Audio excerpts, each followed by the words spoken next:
Hello guys, good morning. তো সকাল সকাল আমরা ঘুম থেকে উঠেই প্রথম যেটা কাজ, চা খেতে বসে পড়েছি।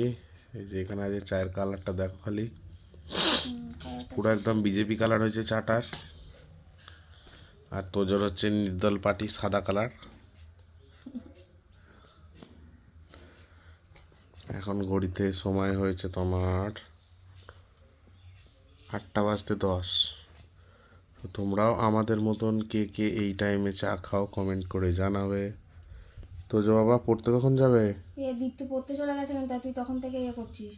খেয়ে নে দুধ তোজো প্রতিদিনই দেরি করে ওঠে আর দেরি করে পড়তে যায়। আমাকে তো আমি তাড়াতাড়ি করিনি, কিন্তু তাড়াতাড়ি হাতের কাজই করে। তোজোর দাদা অফিসে যাচ্ছে, বেরিয়ে পড়েছে।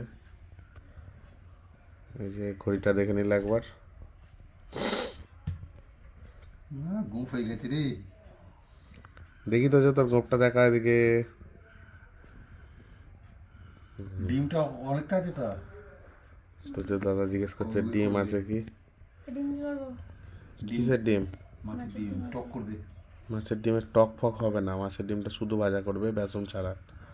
আরে পাগলা, বললাম মিষ্টি তো আমরা। ছোট মোরলা মাছ আছে, তাহলে ওইটাতে টক করবো। হ্যাঁ তাই করবে। আর বাবার বেসন বরাবরই আছে তো? খালি মিষ্টি খাওয়ার ধান্দা। আর চিনি আনতে হবে না। হ্যাঁ, চিনি চিনি ময়দা। ভক্ত লোক। ময়দা নেই তো। ওটা মা বলতে পারবো, ওটা আমি দেখবো। হ্যাঁ চিনি ময়দা বলছিল। ঠিক আছে, চলে গেল ডিউটি। টাটা। কি বলছো তুমি? কেন এনা এনা করে আঙুল দেখাচ্ছে কেন? করনি তার মানে ভিডিও।